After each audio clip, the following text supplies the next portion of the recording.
Do you think keeping track of business expenses for taxes is repetitive or tedious and don't like doing it? Then this video might help. Hey, it's Jacob, welcome to my channel. In today's video, I'll talk about processing data in Excel like a pro, why becoming an expert in Excel is not a good idea, and how not to use an Excel file. So let's dive in right now. How do you start? Well, you start by using an Excel file. And you have to use one single Excel file. And I'm going to talk about why not to use an Excel file later, but I do think it is the best way to start. One, because it's free. Two, because it's centralized. You can and you should put all of your business expenses into that file so that you have everything in one place. And three, you don't have to spend your precious time learning a new software. If you're just getting started and don't know about how to use Excel, well, just learn the basic things in like 10 minutes and don't learn the weird things. For example, don't learn about the formulas. Like, we're not going to use those tools anyway. And I'm going to come back to this point later on in this video, but it's important to understand that using those kind of tools in Excel is a trap.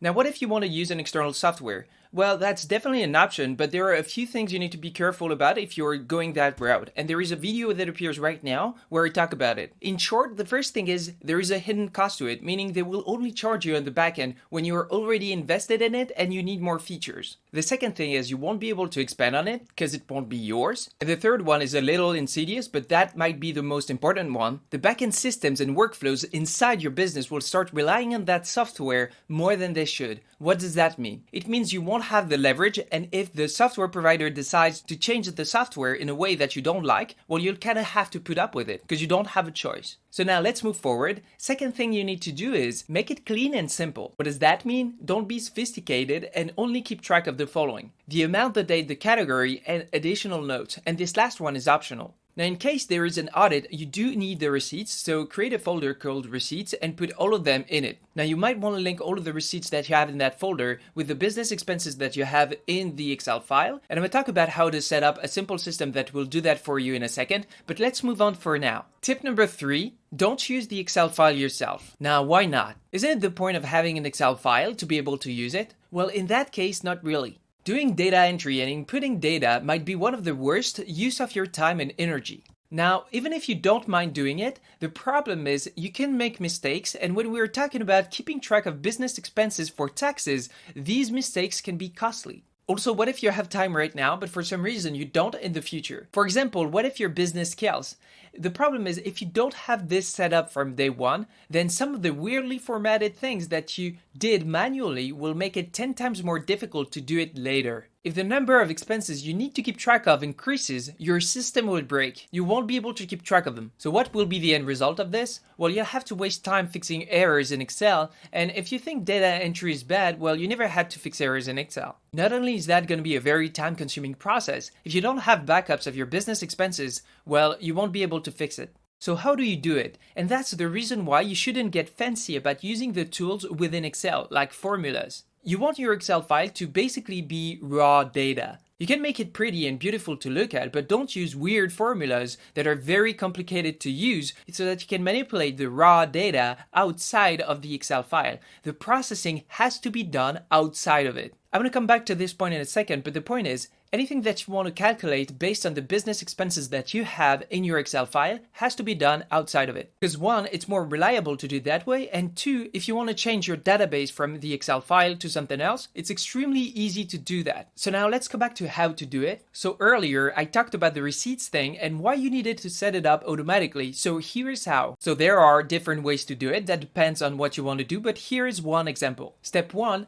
add the info into the Excel file with a reference number. Step 2, move the scan of the receipt to the right place, the receipts folder. Step 3, rename it with the same reference number that you used in the Excel file. Now let me explain more how it works. And now you might be thinking, well, that sounds like a lot of work. Do I really have to do that for every single business expense? And no, that's the whole point of this video. You don't have to do it. You should only add the info once. So here is what it could look like. 1, scan the receipt. 2, write the amount. 3, categorize. 4, it's done. And then you might ask, well, what about the date that you need to enter into the Excel file? And what about renaming the receipt with the reference number that you just talked about? Or what about moving the receipt to the receipts folder? And how do you choose the reference number? Those are a lot of steps. Well, the whole point is all of those steps can be set up to be done automatically in less than an hour. If you do want to set up a system like that, I created a free online course that can help you with that. You can click on the link in the description to get it. Number 4, is that a good idea to become an expert in Excel? Now the first thing is processing data in Excel is not reliable. I already talked about this, so I'm not going to spend too much time on it. I'm just going to give you an example. So let's say, for example, you want to sort a table based on one column. Well, if you select one column and you sort it using the sorting tool within Excel, it's only going to sort that column and not the whole table. The solution is to select the whole table and then to sort it using that tool. But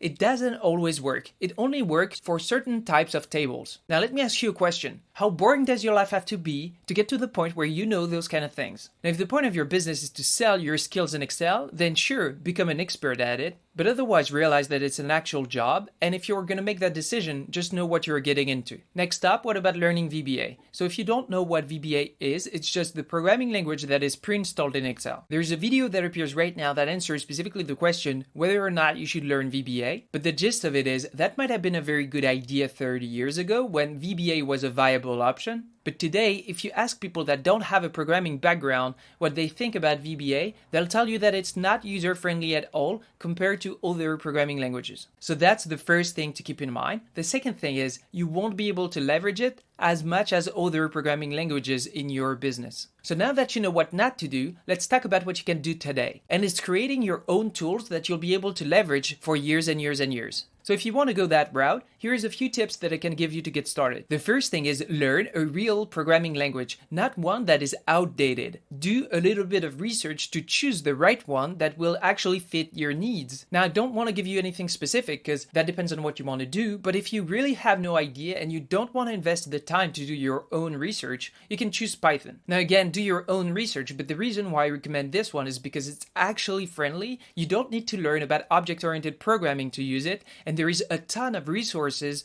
books, and online courses in case you get stuck. Also, focus on what you actually need. Don't learn just to learn, apply it directly to manipulate Excel files. There are tons of ways to start to learn a programming language. If you only learn enough to do what you need to do, it will be 10 times easier to learn, and you won't get demotivated. And start small. What does that mean? For example here, if you want to create a first prototype of an expense tracker, the first step might be learn to read and write info into an Excel file. But start even smaller. For example, write one info into one cell of an Excel file. That can seem like a small thing, but if you can get that to work, then the rest is just more of the same. Now let me know in the comments how you keep track of your business expenses for taxes. Have a great day. See you in the next video.